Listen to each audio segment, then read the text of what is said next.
नमस्कार दोस्तों, आप सुन रहे हैं स्टोरी सिप वाईटी, कहानियाँ जो दिल को छू जाए। चाहे हो सस्पेंस, रोमांस, प्यार या प्रेरणा, यहाँ हर घूंट में मिलेगा आपको एक नई दुनिया का स्वाद। तो चलिए कहानियों की चुस्की लेते हैं सिर्फ स्टोरी सिप वाईटी पर। कुछ सवाल कभी हल नहीं होते, कुछ कहानियाँ कभी पूरी नहीं होती और कुछ रूह कभी सो नहीं पाती। यह कहानी है एक लड़की की वापसी की, एक ऐसी वापसी जो सिर्फ सवाल नहीं, मौत भी लेकर आई है।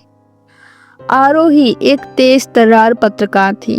दिल्ली में उसकी पहचान थी बेखौफ और साहसी। एक दिन उसे एक चिट्ठी मिली, उसके दादा की आखिरी वसीयत के मुताबिक उसे उत्तर भारत के एक पुराने गांव सिरसा में स्थित अपनी पुश्तैनी हवेली जाकर कुछ जरूरी दस्तावेज लेने थे। जैसे ही वह सिरसा पहुंची, उसे एहसास हुआ ये कोई आम गांव नहीं था। यहाँ की हवाएं भी जैसे कुछ कह रही थी। हवेली विशाल थी पर वीरान। कमरे में धूल की परतें थी और दीवारों पर अजीब निशान। रात होते ही दरवाजे खुद ब खुद खुलने लगते। खिड़कियों से कोई झांकता हुआ लगता, पर सामने कुछ नहीं होता। माहौल डरावना होता है, पर वो उसे इग्नोर करती है। गांव वालों ने चेतावनी दी, उस हवेली में मत जाना बिटिया।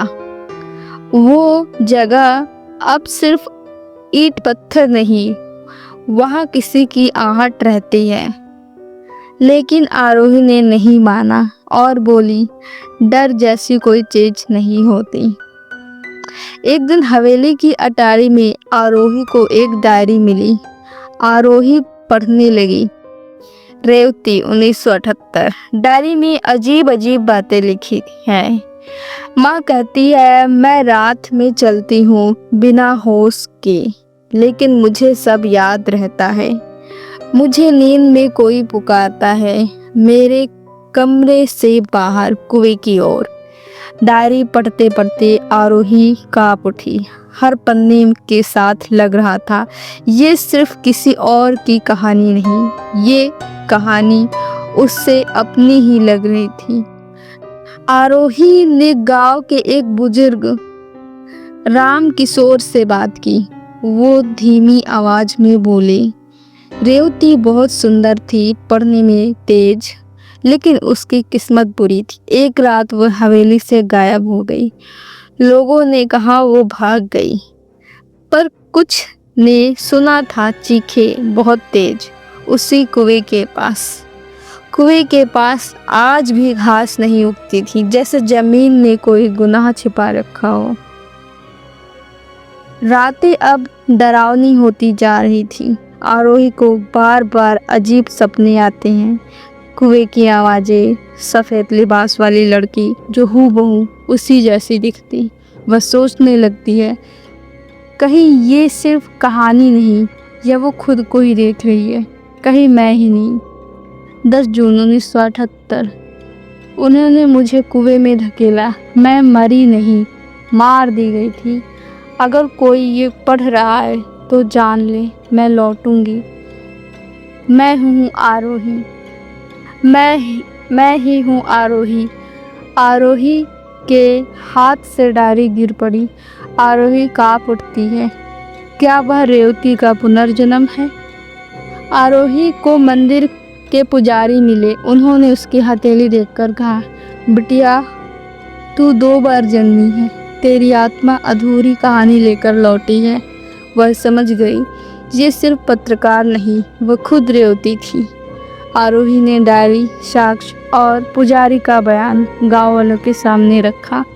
रेवती की हत्या गांव के 3 लोगों ने की थी, इज्जत के नाम पर। लेकिन आत्माएं कहाँ चुप होती हैं। रेवती लौटी थी इंसान बनकर, सच्चाई को जिंदा करने। आरोही डायरी को जला देती हैं ताकि आत्मा को मोक्ष मिले। कुएं के पास तुलसी उगाती है। 45 साल बाद पहली बार गांव की हवाएं अब शांत हो जाती है। सिरसा गांव में अब शांति है, लेकिन कहते हैं हवेली के उस कमरे में हर पूर्णिमा की रात एक दिया अपने आप जल जाता है। आरोही दिल्ली लौट जाती है, लेकिन डायरी का एक अधूरा पन्ना हवेली में अब भी रखा है। क्या रेवती को सच में मुक्ति मिल गई या उसकी कहानी अभी बाकी है? आगे सुनने के लिए बने रहिए स्टोरी सिप YT पर। शुक्रिया दोस्तों। अगर आपको ये कहानी पसंद आई हो तो लाइक करें, कमेंट करें और चैनल को सब्सक्राइब करना ना भूलें। आपका एक छोटा सा सपोर्ट हमें और भी बेहतरीन कहानियाँ लाने की हिम्मत देता है।